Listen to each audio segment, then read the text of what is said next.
Сәлеметсіздер ме достар, мен каналыма қош келдіңіздер. Бүгін біз кешкі асқа 40 қабаттан голубцы жасап үйренеміз. Қараңыздаршы, қандай керемет.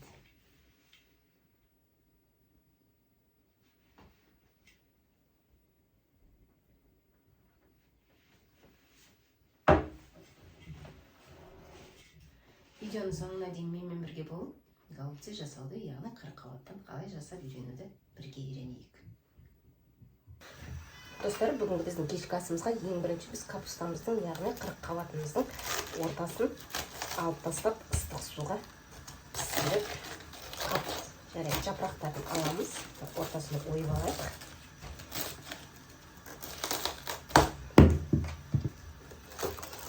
Ортасын ойып алып, бетіндегі қабықтарын алып тастаймыз.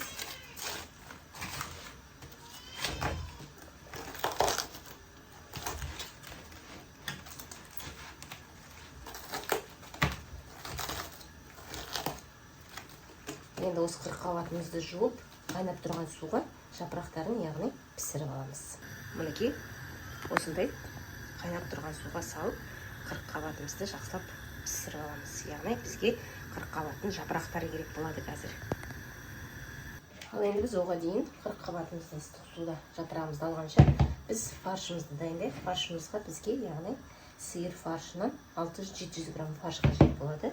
Бір жуамыз қажет болады. И күріш. Мінекей достар, фаршымыз, күрішімізді қатты емес, слегка пісіріп алып, жуамызды майлап турап, және ақ желкен қажет болады, петрушкамызды. Осының бәрін фаршымызға саламыз.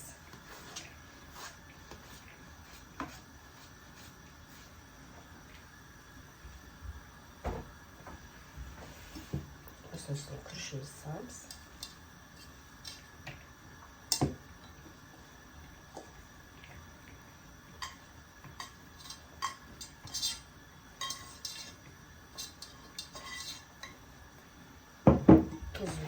Тұз, қара бұрыш, тағы да қоспалар қосам десеңіздер, өз еріктеріңіз қосып, бәрін араластырып аламыз. Чай қасық тұзымызды және қара бұрыш салып, қара бұрыштан жарты чай қасық жетіп қалады. Алып, осының үстіне кішкене су құямыз, жылы судан. 50 граммдай жылы су құйып, тағы да жақсылап араластырып аламыз.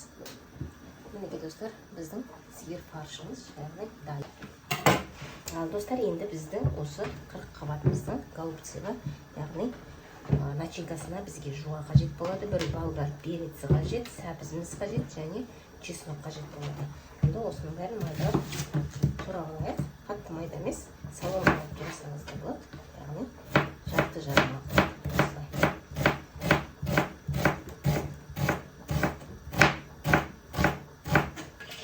Мінекей достар, біздің начинкамызға, яғни подливымызға жуамыз, болгар перціміз, сәбізімізді және чесногымызды бәрін майдалап тұрып алдық. Енді осыны орып аламыз.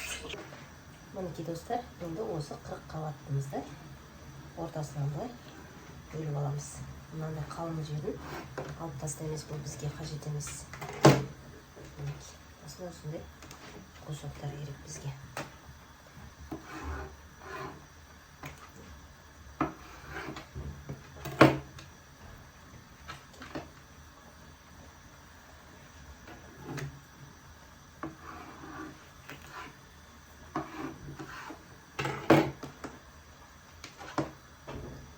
Мінекей достар, мына біздің подливкамыз. Осылай бәрін жақсылап қуырып аламыз. Енді осының үстіне бір чай ас қасық қызанақ пастасын салып, үстіне 200 грамм су құямыз. Мінекей, бір ас қасық қызанақ пастасы болса жетеді.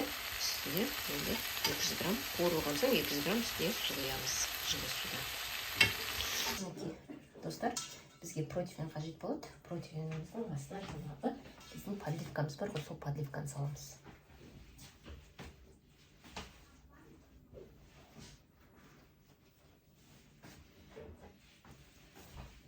Протеинді майдаудың ештеңкенің қажет жоқ. Подливкамызды осының астына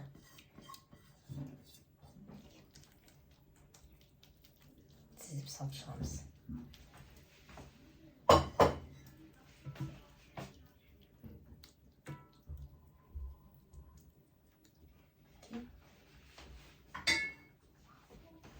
Енді келесі біздің қырық жапырақтарымызды ашымызға орамыз. Кішкене су алып алдыңыздар қолдарыңызға. Су қажет болады бізге. Енді осы қырық қабаттарымызды осылай алып, бізге фаршымызды мынандай ұзынша қылып,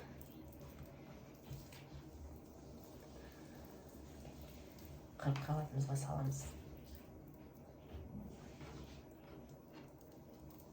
Енді осы қырық қабатымызды бұлай орап,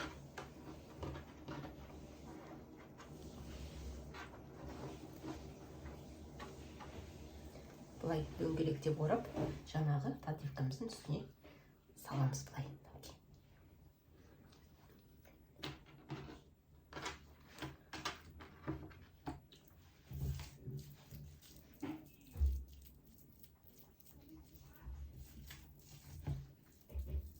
Бір-екеуін көрсетейін, сосын ары қарай дайын болған кезде.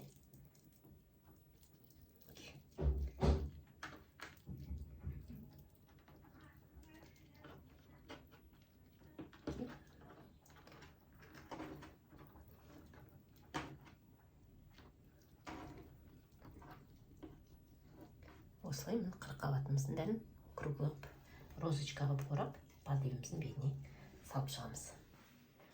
Мінекей достар, біздің қырық қабаттың голубцыйымыз дайын болды. Міне осы противенге осылай бәрін орап салып шығып, енді пешімізге, духовкамызға, яғни 180 градуста 20 минутты пісіріп аламыз. Мінекей достар, сіздерге пісіріп алған процесін көрсетіп қояйын. Осылай піседі. Әрі уақытысы бар, бір 10 минуттай пісу керек еще. Мінекей достар, біздің 40 қабаттан бүгінгі голубцыйымыз дайын болды.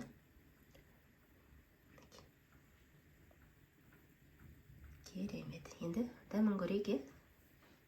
Мінекей достар, біздің голубцыйымыз дайын. Енді дәмін көрейік.